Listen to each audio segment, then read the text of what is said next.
Macky Sall ko lamɗo mbo himmi mum mbo goƴo mum fof woni e ɓesgu leydi mum. Oɗo filmu noon waɗi ɗum ko notirtoɗo Hamidou Ba lollirɗo Diadji Ba jeeyaɗo toon to wuuro men Guijulon. ɗum ɗo noon ko documentaire gurdam makko tawi pecciɗen ɗum ko pecce tati. hen feccere ko Macky Sall haade mum laamade, feccere ɗimmiri nde ko mon gonɗe Macky Sall e saatu no laami nde, feccere tatiɓiri nde ko Macky Sall e manda mum ɗimmu mbo jogori dañde e lewru février. Sénégal mbo ganduɗa ko rendo woto, fandare wotere, ɓernde wotere. feccere ar wonide nde moni gonɗo Macky Sall haade mum laamade, haade hunde fof ganden jibinaɓe makko ɗiɗɓe. gorko notirto ko Amadou Abdoul Sall mo ganduɗa jeeya ko toon to ndulumaji. nene makko wiyete ko Kumbo Amadou Cimbo jeeyaɗo toon to wuuro men Guijulon. ombo jogui noon wandiraɓe rewɓe e worɓe no tawe hen Rokhaya Sall, Alioune Sall, Mamadou Hadi Sall, Abdoul Aziz Sall, keɓe Fuutankoɓe kono ɓiɓɓeɓe mawni ko Fatick. baba makko ko neɗɗo dañannoɗo e liggeyi mum toon to jagorgal kalfinagal ndemo ngal leydi men. ko ɗum ni boom o wurnirno ɓesgu makko. nene makko ko debbo galle baddannoɗo hen jeeygu ballitannoɗo joom galle mum e yoga e gueɗe. ko jibinaɓe ɗiɗi ɓe ganduɗa wonno goƴoji mumen tan ko jangga ɓesguli mumen. eɗen ñaago Allah ndo yurmotoɓe yaafoɓe waɗaɓe ɗo wanno malaɓe. amin.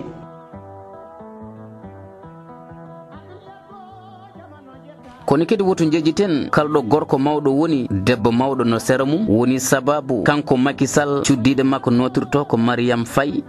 eɓe dañji ɓiɓɓe tatu. afo o notirto ko Amadou Sall, dewɗo hen ko Hartoum Sall, deftuɗo hen ko Ibrahima Sall. moni gonɗo Mariame Faye Sall ko debbo pelliɗɗo dariɗo lang gam wallidde joom galle mum. ha ko ɗum ni addaniɓe darnude nden hunde notirtonde fondation servir le Sénégal. debbo mo ganduɗa mbo ala ñalawma ala jamma jaɓɓowo koyɗe mum gam ƴeewoyde kalta jayaɗo woni walludde ɗum deƴñude ɓernde mum. ko resdirɓe ɗiɗi ɓe ganduɗa no tawe e nder jikkuji mumen needi moƴƴere ene wondi e pellital wallude miskineɓe. ɗiɗo wurɓe gurdam nodduɗam yankidare toon to Palais. so ɗum ɓenni kalten ko carriére makko e hitande ujunnaji ɗiɗi ha e hitande ujunnaji ɗiɗi e goho o wonino directeur général Petrosen. ujunnaji ɗiɗi e goho ha ujunnaji ɗiɗi e ɗiɗi o wonino jagorɗo kalfinaɗo mine ene wondi e énergie ene wondi e ndimeji. ujunnaji ɗiɗi e ɗiɗi ha ujunnaji ɗiɗi e tati o woni ministre d'état kono kadi des mines. ujunnaji ɗiɗi e tati ha ujunnaji ɗiɗi e nayyi o woni jagorɗo kalfinaɗo ndenka e kisal. o wonino kadi jettunowo konguɗo laamu e lewru avril hitande ujunnaji ɗiɗi e nayyi ha lewru juin hitande ujunnaji ɗiɗi e jeeɗiɗi o wonno ko gerdiɗo jagorɗe leydi men. lewru juin hitande ujunnaji ɗiɗi e jeeɗiɗi ha lewru novembre hitande ujunnaji ɗiɗi e jeetati o wonno ko gerdiɗo suudu men sarɗiyeji. ko ɗo mette jolinimo kono ko mette lomtaniɗembo welamma. holko wonnoɗen mette ce o saatu ndo wi Abdoul Karim Wade ɓiɗɗo e maître Abdoulaye Wade ndo arata sene ƴeewe ƴewti nde bel jungo mum moddani e on ANOCI woni agence nationale de l'organisation de la conférence islamique. ko ɗo Abdoulaye Wade lulndi kaɗo haala woni sababu Abdoulaye Wade ittude ɗum poste numéro 2 mo parti o yanti hen usti manda makka dottanoɗo e duuɓi 5 artir ɗum e hitandi. ñande jeenayi lewru novembre hitande ujunnaji ɗiɗi e jeetati o yalti landa PDS. goo lewru décembre hitande ujunnaji ɗiɗi e jeetati o fewndi landa makko notirtoɗo APR alliance pour la république. nawgasa e joyi lewru mars hitande ujunnaji ɗiɗi e sappo e ɗiɗi woni ndo fiila lefol laamu. ko ñande ɗiɗi lewru avril e nder nden hitande o wondi wondore gerdigu. woto ñingam ngam mbeɗo haala ɗemgal wolof,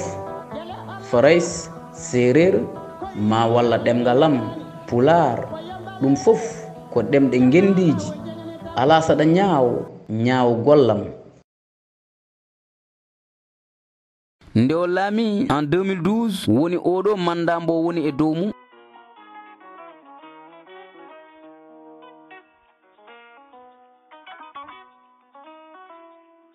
ko ko jum yiyande na tawe hen yiyande makko moƴƴere notirtonde plan Sénégal émergent no tawe e nder mum eɓɓoje kewɗi taw mbeɗo joofi ndemo AIBD ene wondi e SICAD centre de conférence international mbo Abdou Diouf TR ene wondi e VDN ene wondi e pont 92 mbo fewniti o innirɗum Aliou Arda Sadio e ko nendi hen yono yokkute woni lawol ɓeydare o waɗi to banggue protection sociale woni nden ko rendo so en dokki yeru to banggue luwas o usti ɗum ñamdu e yardu o usti ɗum yogue e galleji kepti dañde fartange bourse familial CMU wonande ñawɓe safortonoɓe ɓe cellani ene wondi e ɗin logement ji sociaux ji ene wondi e ustude impôt ene wondi e wadde dialyse ko alda e yobde ene wondi e wallidde almuɓe o mahi cuuɗi cafrirɗi kewɗi batuji jagorɗi baɗannoɗi ɗo e Dakar lamorko leydi men watti dirtinede e nder diwnuji 14 ɗi leydi men ngam ɓattade rendo ngo heɗade goto hen kala to banggue mahanteri woto jejjiten o waɗi pont uji kewɗi ko nendi e pont Aliou Arda Sadio mi haalin ɗum nane woto jejjiten pont Sénégambie jogorɗo webtinde ya garta hakkude leyɗele ɗiɗi ɗe pont mbo Halwar e nder duuɓi makko 4 o waɗi hen 12 pont taw ngun laamu ngu o lomti e nder duuɓi mumen 12 jetaki nden limori e nder gon ebbo Sénégal ɓamtiɗum o darni hen laaɓi kewɗi no tawe hen joka jokki ngol lawol notirtongol VDN ene wondi e lawol Fati Kaolack ene wondi e hesɗotinde route nationale numéro 2 tawi toɗɗi ko Ndioum Wourossogui Bakel gongol e fewndede o saaha ngol kilométre uji mum tolni e kilométre uji 335 ha hande e nder ɗin laabi woto jejjiten lawol dinira e Nioro Kor Ayib to fannu laabi e tongode e nder duuɓi makko 4 o fewndi kilométre uji tolniɗe e ujunere fawde 295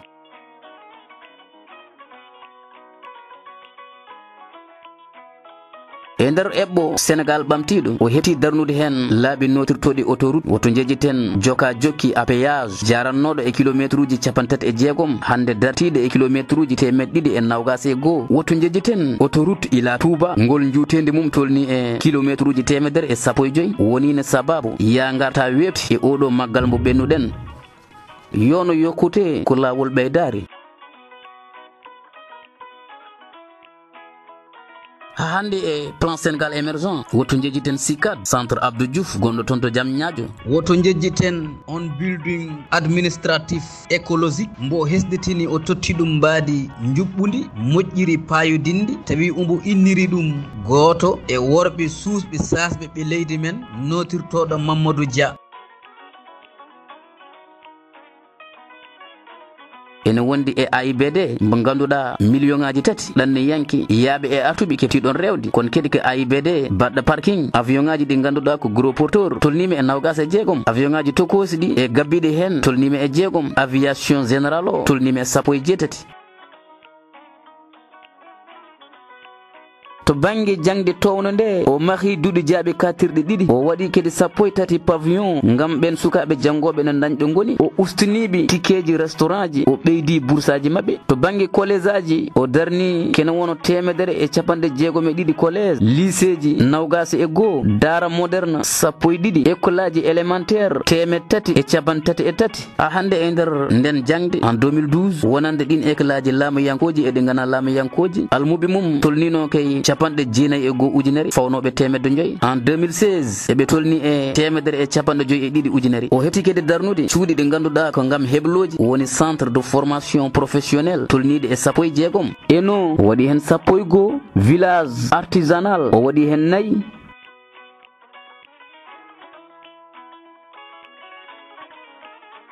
ha hande e eɓɓo Sénégal ɓamtiɗo sen ƴetti fannu ndemo to banggue guerte en kefti dañde hen ko yoni ko nendi e maaro yimɓe dañi hen yonko e ndeɗo hitande no 2018 saabu en kepti dañde tonuji tolniɗe e million pawɗi 15 ujunere tonne o rokki ujunere machine ndemowo o waɗi 400 ferme agricole ngam wurtude yimɓeɓe e ndemo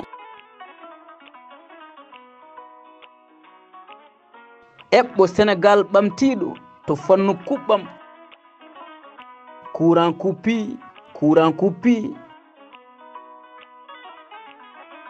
hade nguuɗo laamu eɗen nenanno coupiraji courant jamme ñalawma kono ene wayni ɗin ɗon coupiraji courant koko gontani ɓesgu leydi Sénégal cimtol e o saaha mawɗo leydi o yejjitani kuɓam en 2012 ko 1.6 mégawatt en 2016 ko 1.6 mégawatt o darni central uji sappo 2012 ha 2016 guri tolniɗe ujunere e 1.6 dañi kuɓam tawi nde yimɓe keeɓi indépendance ha 2012 guri keptunoɗo dañji kuɓam nde tolnino tan kay ujunere e 1.6 to fannu ndimeje 2012 ha 2016 o darni ken won force uji 210 ene wondi e 13 station ene wondi e 109 satodo to banggue min 2012 en dañi ken won 6.6 tonnes 2016 dañƴen 6.4 tonnes phosphate 2012 ko 1.1 million tonnes 2016 ko 2.8 million tonnes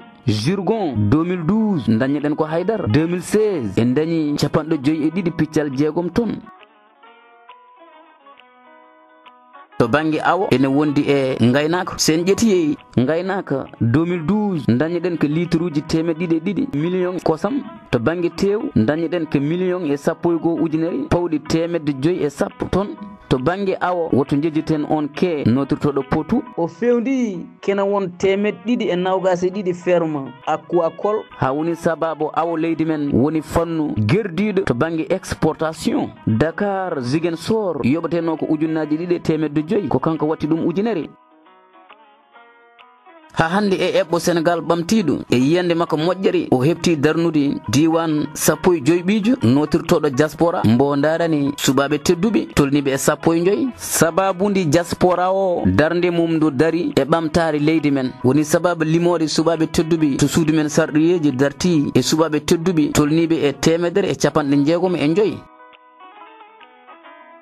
woto jejjiten kadi to banggue taaride o waɗi hen ko fayiduni énergie renouvelable ngam ittude caɗele réchauffement climatique o darni ken won 3 mégawatt o darnimo lorgol leɗɗe kono kadi o walliti yogue e guuri mabbannoɗe ko nendi e Saint Louis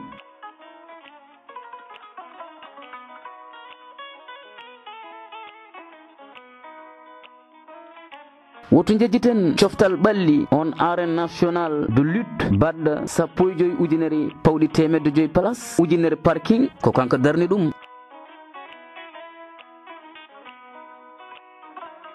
Dakar Arena baɗɗo 15 ujunere place ujunere parking 14 nombre sport ko kanko darni ɗum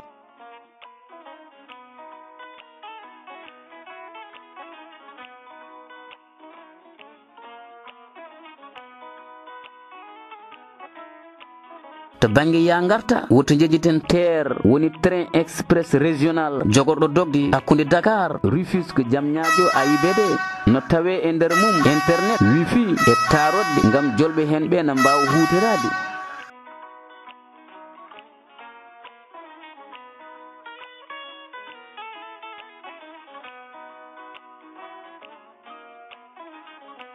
o darnima kadi hesɗutinde boowe laaɗe diwoɗe gonɗe e diwunuji leydi men o soodi avion ngaji 2 gam wurtinde Air Sénégal saabu Sénégal wawa jogade boowal laaɗe diwoɗe baygal no Blaise Diagne tawa ala compagnie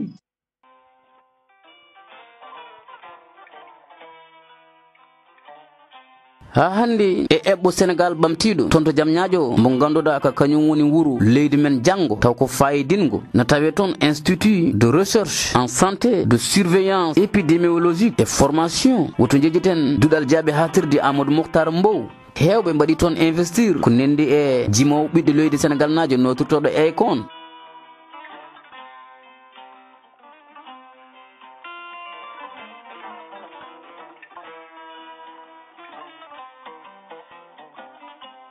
croissance leydi men jarowe o saaha e nder 7.2 yono yokkute woni lawol ɓeydare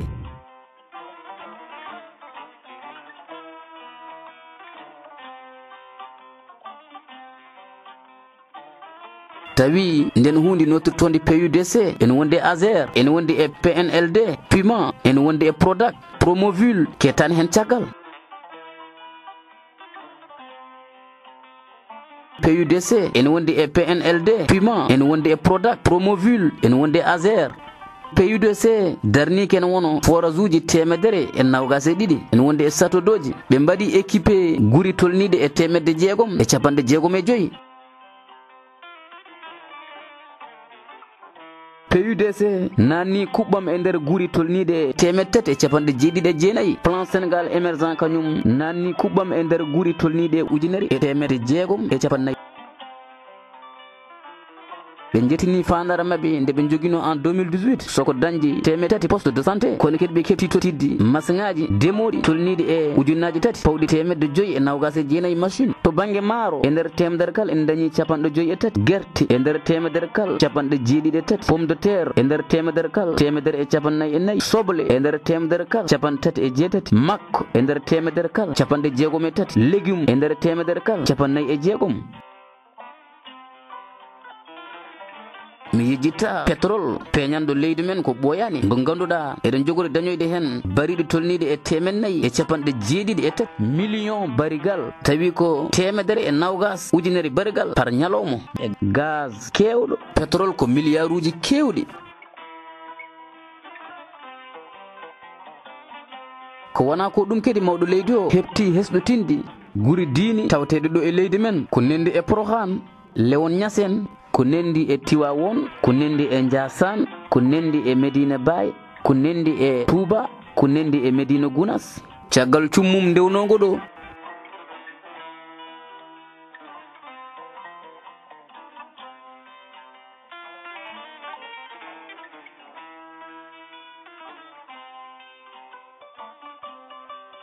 ko mawɗo leydi mbo yiɗa bonande woni sababu darnude ɗum hunde notirtonde parrainage sababude yoga e landaji bonnoɗi kopporeji landaji dawrugol tolninoɗi e landaji 299 limore artude o saaha landaji 5 ko raɓɓiɗi ko mawɗo leydi o ko neɗɗo jaam jum yiyande mbo ganduɗa ko golle e deejre woni jikku mum konngudi birino jata battidiɗi e gurdam mum ko wiide yimɓeɓe yo duttan gollade usto haala birino jata gorko moƴƴo liggantonoɗo leydi mum yo Allah yurmomo yaafombo sababude leydi men jogadi ɗum gerdiɗo jagorɗe gollotoɗo hono Mouhamadou Boun Abdoulaye Dione ko konngol pulara wiyata ko tan lahal foof no jogui mbeɗu mum ala ittanam ngel beɗel famɗi ala ittanam ngu mbeɗo mawni ɗo ɓoɗɗoɗa ɗo ko ɗon hakkunde Macky Sall e Mouhamadou Boun Abdoulaye Dione ko mbeɗu jiitugo lahal mum nenidirɓe e golle liggittoɓe golle payudinɗe hande kal président ne yiɗi liggadade e makko sababude darde makko fatam lamiri nde o darni leydi men Sénégal enen ɓiɓɓe leydi Sénégal eɗen poti rende on jaam nde tawno Sénégal ko leydi gandaranode jaam guila hanki tawi hande arani ko leydi teddungal min mi wotinirta neɗɗo sabu leñol walla hindi gotoniratmi ɗum ko sabu golle mum fattam lamiji ɗi golli e nder leydi mum ko woni ko gongo ko kikiɗe 24 lewru février 2019 o jotto e jappere nde guila e dawal garwoniwal ngal oɗo documentaire noon waɗi ɗum ko notirtoɗo Hamidou Ba lollirɗo Diadji Ba jeeyaɗo to wuuro men Guijolon guurɗo toon to Waalo Fendo e o saaha kono leggal dande ngal nenton ngal ko min oɗo kaldowo e mon notirtoɗo Abou Diop jeeyaɗo wuuro men Donna e Tareji lollirɗo El Hadji Ngori gandiraɗo revue de presse Pular kono kadi gandiraɗo publicité ji wonande kal joguiɗo ken hollite walla ken ɓayine